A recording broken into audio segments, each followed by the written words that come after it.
plasma charges. Aimed at military sites, government buildings, infrastructure, just total devastation. Billions killed. For the Draconians, this is probably standard procedure. Soften them up, make them surrender. But for humans, it's described as our darkest day. An unimaginable catastrophe. And that's the core of their mistake, isn't it? That initial strike, the thing meant to break our spirit. It does the exact opposite. It becomes the trigger. It forces this radical reevaluation. Suddenly the old rules don't apply. So after this horror, there's silence. 3 days.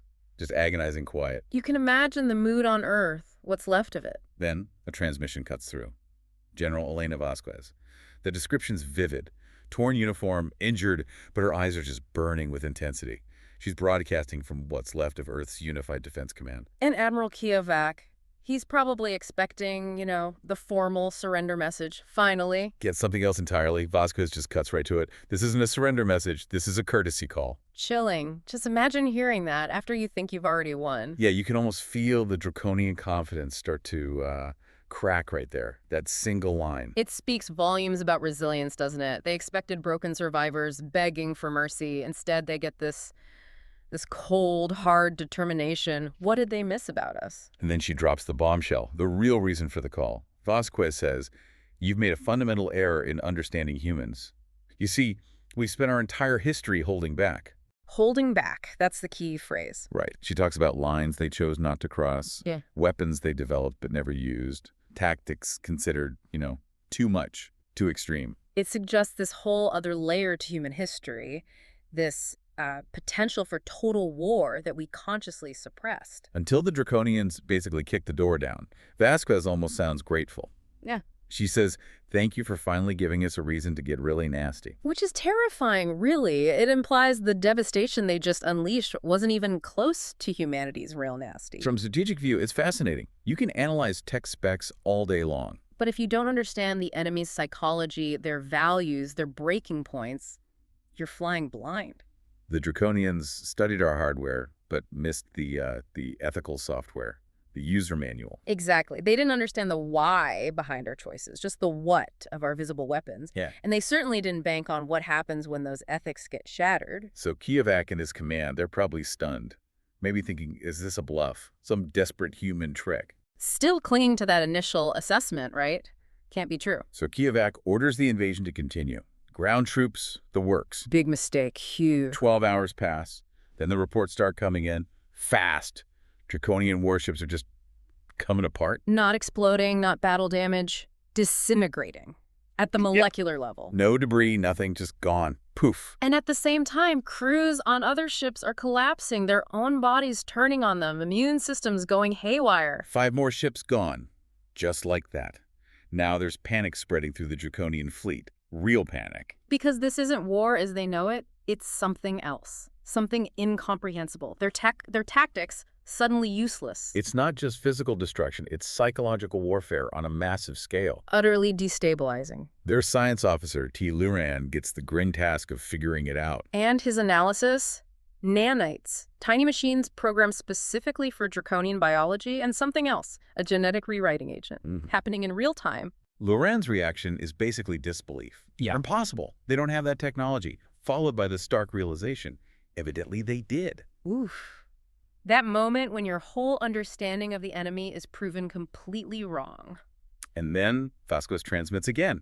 But this time, she's not in some bombed-out bunker. She's in a pristine, high-tech underground facility, Chimera Station. That contrast says everything, doesn't it? Surface devastation, but deep underground, humanity had this ace up its sleeve all along. It implies serious long-term planning. Yeah. Secrecy. Resources dedicated to, well, to nightmares. Exactly. What kind of society prepares like that? Builds weapons hoping never, ever to use them. Vasquez shows them, calmly presents these nightmare weapons.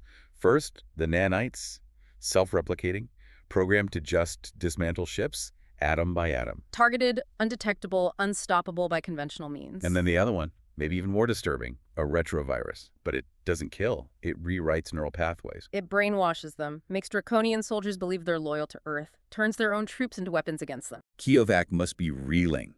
This isn't just defeat.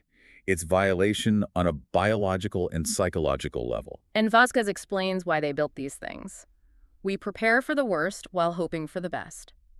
We create nightmares and lock them away, praying we'll never need them. It's a chilling kind of pragmatism. But then she delivers the gut punch. The reason the locks came off. "But you killed our children," she says. Flat tone, but loaded with weight. So now we're opening all the cages. That's the justification, the breaking point, the moment abstract preparation becomes brutal reality. And right on cue, alarms start screaming across Kiovac's flagship, systems failing. Chaos erupting. The holographic display is showing draconian ships firing on each other. The retrovirus is working. Their own fleet tearing itself apart from within. It's checkmate. Vasquez gives the ultimatum. 1 hour. Unconditional surrender. After that, she says, we stop being surgical and start getting creative. Creative? What could be more creative, more terrifying than what they've already unleashed? And then the final line. Just devastating. Oh, and Admiral, this is still us holding back. Wow! Still holding back, even now. That's when Kiovac, or Kelvac as the transcript sometimes names him, finally gets it. The realization hits him, they didn't bring hell to Earth. They unleashed it. They poked the sleeping giant and it woke up with weapons they couldn't even imagine. Their arrogance, their failure to see beyond the surface, it doomed them. So wrapping this up, what's the big takeaway for you listening? It's really about restraint, isn't it? The power humanity held back consciously. Yeah, and the sheer destructive potential that gets unlocked when that restraint is just violently shattered. They prepared for the unthinkable, hoping it would stay unthinkable. Until the Draconians made it real. It shows the danger of underestimating an opponent based only on what they choose to show you. That fundamental misread of human nature, that's the aha moment here. They saw our wars, our aggression, but they didn't see the self-imposed limits. They didn't understand the concept of holding back on that scale. And digging into this story, it gives you this intense look at a hypothetical, sure, but one that raises huge questions. Questions about power, about miscalculation, about what any group might be capable of when pushed to the absolute brink. So here's something to chew on. Think about other times, maybe in history, maybe in fiction, where a side that looked weaker was actually holding something game-changing in reserve. Yeah, and what does that say about strategy? About deterrence? And maybe most importantly, what are the ethics of developing that kind of hidden power in the first place? When is it okay to finally open those cages?